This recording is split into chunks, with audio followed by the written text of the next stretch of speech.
फैसले सिर्फ उन लोगों के लिए मुश्किल ना हो जो पहले ही मुश्किल तरीन हालात में जी रहे हैं। ये हम बार बार इस चीज़ को कहते हैं कि जब भी महंगाई या जो भी प्रॉब्लम्स आती हैं, मुश्किलात आती हैं, तो हमें लगता है वो ज़्यादा उन लोगों के लिए होती हैं जिनकी ज़िंदगी वैसी मुश्किल है, तो बाकियों को उस तरह फर्क नहीं पड़ता। दरपेश मौशी चैलेंजेस से निपटना है तो सबको मिलकर कोशिश करना होगी। अब एहतजाजों, रौला डालने, मतलब शिकायतें लगाने से आगे बढ़ेंगे तो ये मुल्क संभलेगा, और ये मुल्क है तो हम हैं ना। आप सोचिए कि हमारे यहाँ क्या, हम एक सेक्टर की क्या बात करें, वो कल से चल ही रहा है कि किसका कितना हिस्सा है। सबसे बड़ा हिस्सा इस मुल्क में टैक्स में सैलरीड क्लास का है, चाहे वो एग्रीकल्चर वाले जो थोड़ा बहुत टैक्स देते हैं सूबों को, वो एहसान समझते हैं उस पे देना। फिर बाकी जो रिटेलर्स हैं उनको तो पूछे ही ना, लाखों की तादाद में रिटेलर्स हैं लेकिन रजिस्टर्ड कितने वो भी हम सबके सामने। मुजम्मिल असलम साहब हमारे साथ मौजूद हैं, मुशीर ख़जाना हैं खैबर पख्तूनख्वा। शुक्रिया मुजम्मिल साहब। मुजम्मिल साहब, कल SIFC का इजलास हुआ, अब IMF से स्टाफ लेवल मुआहिदा भी तय हो गया है। किस तरह से आपको हालात आगे बनते हुए नज़र आ रहे हैं? मतलब ये साल हो सकता है मुश्किल हो, लेकिन क्या हम एटलीस्ट ट्रैक पे आ जाएंगे अगर चीज़ें होती चली गई जैसे कि प्लान की जा रही हैं, या अभी भी मुश्किल है? बिस्मिल्लाहिर्रहमानिर्रहीम। Thank you Abdullah. देखिए, सबसे पहले तो मैं आपको एक बात बताऊं कि हम we are in 24th IMF program, जिसके लिए हम रिक्वेस्ट करेंगे जी। बल्कि अगर आप टेक्निकली देखें तो 25th हो जाएगा, क्योंकि अभी हमने 9 मंथ का रिव्यू कंप्लीट किया है, फाइनली प्रोग्राम मुकम्मल किया है। तो अगर हिस्टोरिकली देखें तो हम जो है 1958 से लेकर 2024 तक on and off IMF programs में रहे। तो यूजुअली IMF प्रोग्राम की प्रिस्क्रिप्शन ऐसी होती है जैसे कि एक कीमोथेरेपी होती है कि ये कीमोथेरेपी होके आप जो है सेहतमंद हो जाते हैं, ठीक है, और आपका कैंसर ख़त्म हो जाता है यूजुअली, जो मतलब अगर कोई आपका ज़्यादा ख़तरनाक किस्म का ना हो। लेकिन हम ये देख रहे हैं कि ये हमारी कीमो जो है ये 1958 से नॉन स्टॉप चल रही है, और हम हर IMF के प्रोग्राम के स्टार्ट में, बिगनिंग में एक उम्मीद के साथ आगे चलते हैं कि हम जो है इस दफ़ा जो है निकल जाएंगे अपने माशी बुरान से। लेकिन वो जो है फर्दर एक्यूमुलेट हो जाता है, और अगले प्रोग्राम उससे ज़्यादा, जिसे कहते हैं कि बहुत ज़्यादा, जिसे कहते हैं कि स्ट्रॉन्ग प्रोग्राम चाहिए, स्ट्रॉन्ग रिफॉर्म चाहिए।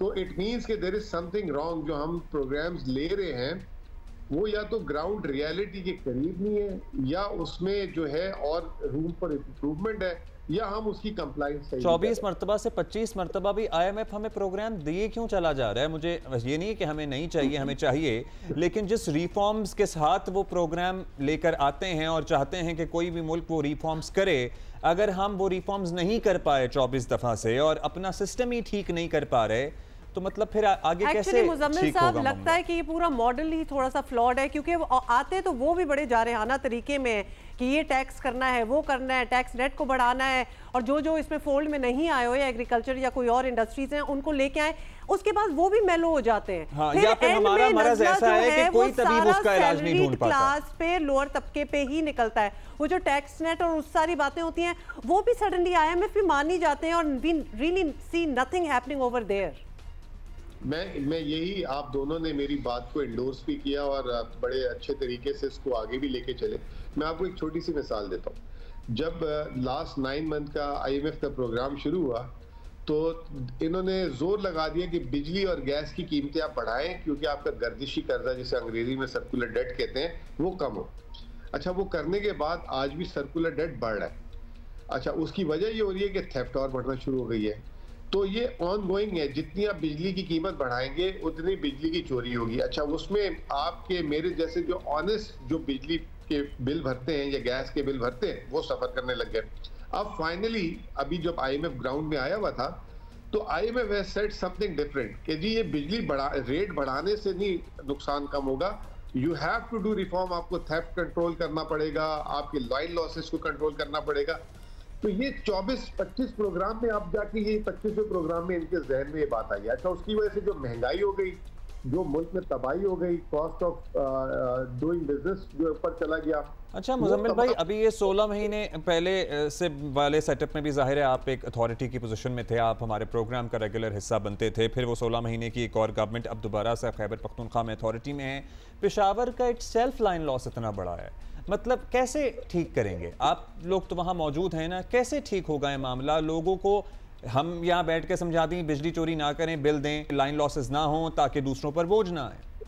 देखिए मैं आपको एक बात बताऊं कि जो केपी के और ये जो यहाँ पे जो मैंने सुबह देखा है अभी आके, देखिए इसकी कंप्लीटली डायनामिक्स चेंज है कंपेयर टू जहाँ हम कराची में रहते थे, ठीक है ना। यहाँ दूर दूर जो है इलाके हैं, यहाँ पे जो डिस्ट्रीब्यूशन कंपनी है उसका निज़ाम जो है पूरा का पूरा खस्ता है, ठीक है ना। ये कह लेना कि एंटायर लोग चोरी कर रहे हैं, ये नहीं, बहुत सारे लीकेजेस भी हैं। तो हर जगह मैंने अभी उस दिन भी एक बात लिखी थी, one size does not fits all, ठीक है ना। और ये हमारे मुल्क में हमने वन साइज फिट्स ऑल की जो है एक थ्योरी लगा के हर जगह कर देते हैं। तो जरूरी नहीं है कि पेशावर में जो है जिस तरीके से डिस्को ऑपरेट करिए कराची में उस तरह ऑपरेट करे, उसके मॉडल को चेंज करना होगा। ऑब्वियसली आज जो पेशावर की जो पेस्को है वो फेडरल गवर्नमेंट के नीचे है। They have to revamp, they have to think कि किस तरीके से इसको कम करना है, केबल्स को जो है अंडरग्राउंड लेके जानी है, मीटर्स चेंज करने नहीं करने, किस एरिया में किस तरह से ये करना है। तो बहुत सारे मसले हमारी मैनेजमेंट के हैं और लोगों पे आसानी से डाल देते हैं। अब आपको कराची का भी पता है, कराची में के इलेक्ट्रिक के लोग आपको खुद कहते हैं, जो छोटे इलाके होते हैं, कि आप बिजली का बिल नहीं दें, हम कुंडा लगा दें, हम आपको फैसिलिटेट करते हैं, आप महीने के हमें इतने पैसे दे दीजिएगा। तो ये एक बहुत बड़ा डीप रूटेड मसला है, जिसकी वजह से मैंने अभी आपके आगे ये बात उठाई कि बजाय हम ये कहें कि जी बिजली की कीमत बढ़ाते रहें तो शायद नुकसान कम हो जाएगा, आवाम सीधी हो जाएगी। एक्चुअली हमें किसी और तरीके से रिफॉर्म करने, और IMF को भी समझ नहीं आ रही। एक और मैं आपको क्लासिक एग्जांपल आपके लोगों के थ्रू रेज भी करना चाहता हूँ। अब देखें, शायद आज हमारा टॉपिक भी यही था, टैक्स पे अभी आपने बात भी करेंगे शायद। पूरे मुल्क में नॉन फाइलर अगर प्रॉपर्टी को ट्रांसफर करता है उसका रेट है 23%, और फाइलर अगर ट्रांसफर करता है उसका रेट है 12%। अच्छा, जब ये 23% PDM ने या IMF के कहने पे कर दिया, तो एटलीस्ट KP तक की मैं आपको बता रहा हूँ कि लोग ऑफिशियल ट्रांसफर नहीं करा रहे, रजिस्ट्रेशन नहीं करा रहे, स्टाम्प पेपर में बाय सेल कर रहे हैं। जो गवर्नमेंट को रेवेन्यू आता था वो भी नहीं आ रहा। अच्छा, अब KP में देखें, नॉन फाइलर को इन्होंने पेनल्टी लगा दी कि वो 23% प्रॉपर्टी टैक्स भरे। अब KPK में देयर आर ह्यूज पॉवर्टी, ठीक है ना। अब वो फाइलर तो दूर की बात, वो बहुत गरीब और इनके छोटे छोटे यानी 10 लाख 5 लाख 25 लाख इनके घर इस तरह होते हैं जो छोटे छोटे देहातों में। अब आपने उन पे भी 23% लगा दिया, और कराची में एक नॉन फाइलर जो 20 करोड़ रुपए का प्लॉट लेता है कमर्शियल फेज 8 में, उस पे भी हुआ है। चले आप उस पे लगा सकते हैं, लेकिन ये जो छोटे छोटे टिकट्स हैं इससे आप रेवेन्यू लॉस कर रहे हैं, आप उनको नेट में नहीं लेकर आ रहे हैं। तो ये IMF अभी ये जो नया प्रोग्राम आ रहा है, तो आप कह रहे हैं कि उसकी कोई हद मुकर्रर होनी चाहिए कि भाई अगर आप 2 करोड़ से या 1 करोड़ से बड़ी ट्रांजैक्शन कर रहे हैं और आप फाइलर नहीं हैं तो फिर सर्टेन परसेंटेज ऑफ टैक्स या 23% या हाँ एग्जैक्टली। इसकी वजह से आज KPK का जो प्रॉपर्टी टैक्सेशन का जिसमें टैक्स मिलता है वो 1/3 हो गया हुआ है। सही है, ये इंपॉर्टेंट पॉइंट आपने मुजम्मिल साहब उठाया। ये पॉइंट जो है ये क्या मुजम्मिल साहब आपने प्रपोज किए कहीं किसी फोरम पे किसी मीटिंग में? Because otherwise it's almost unfair, doesn't make sense. आपके वजीर आला थे ना, अचीव करना भी मुश्किल होगा। मैंने परसों ये IMF की टिकर्स चल रहे थे कि रियल स्टेट में मजीद टैक्स लगाएं। अब 23% से ज्यादा क्या टैक्स लगेगा मुझे बता दें, जिसमें लोग नहीं ट्रांजैक्शन कर रहे। तो बजाय इसको 23 से इसको 10 पे ले आए, 15 पे ले आए फेडरल गवर्नमेंट, ताकि फेडरल गवर्नमेंट को भी मिल जाए, लोगों को भी मिल जाए, और एक प्रॉपर्टी ट्रांजैक्शन जब होगी तो आप डॉक्यूमेंटेशन भी करेंगे। वो जो प्लॉटों में यहाँ पे बड़े शहरों में लोगों ने पैसे फंसाए हुए हैं, कैपिटल हमारा सारा वहाँ बंद है, उसको निकालना भी यहाँ पे मरकूज है ना, उसकी वजह से भी तो ये किया जा रहा है कि जो प्लॉटों वाला कारोबार है अब ये बंद हो।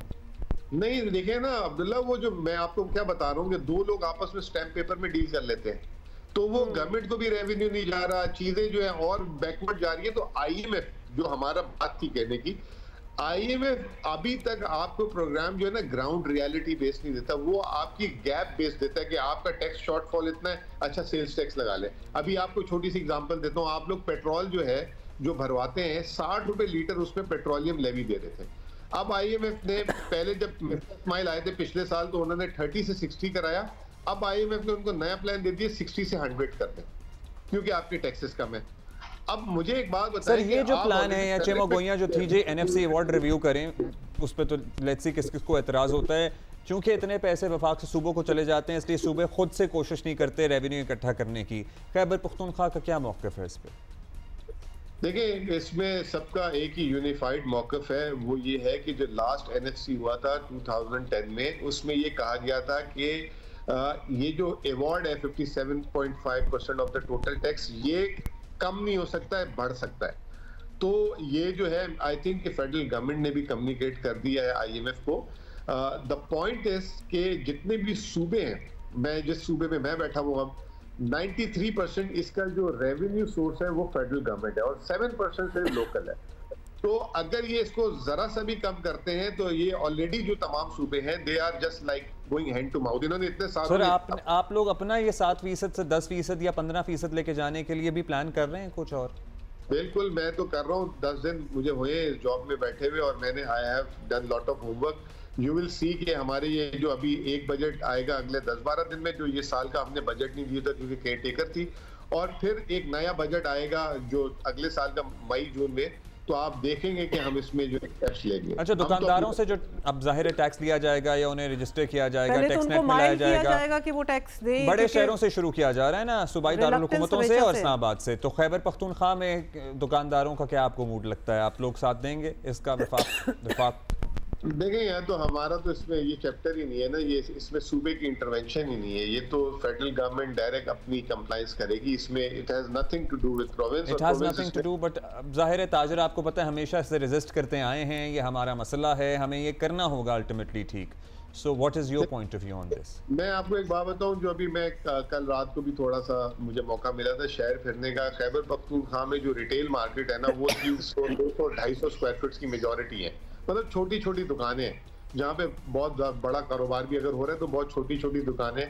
इनका क्राइटेरिया बिजली का बिल है टैक्स लेने का, इनका क्राइटेरिया दुकान का साइज है।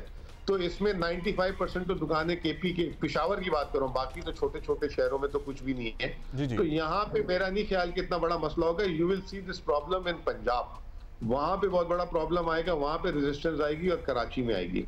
यहाँ पे इतनी नहीं है। आप आए कभी देखें तो आपको लगेगा कि बहुत ही मतलब छोटे स्केल पे यहाँ पे काम हो रहा है। चलिए, यहाँ तो कराची में तो 10 बाय 5 फुट की दुकान भी होती है, तो करोड़ों का लेते हैं। ये जोड़िया बाजार, शाह आलम मार्केट, लेकिन डेफिनेटली कारोबार के अच्छे मराकज हैं। बहुत शुक्रिया आपका मुजम्मिल साहब, थैंक यू।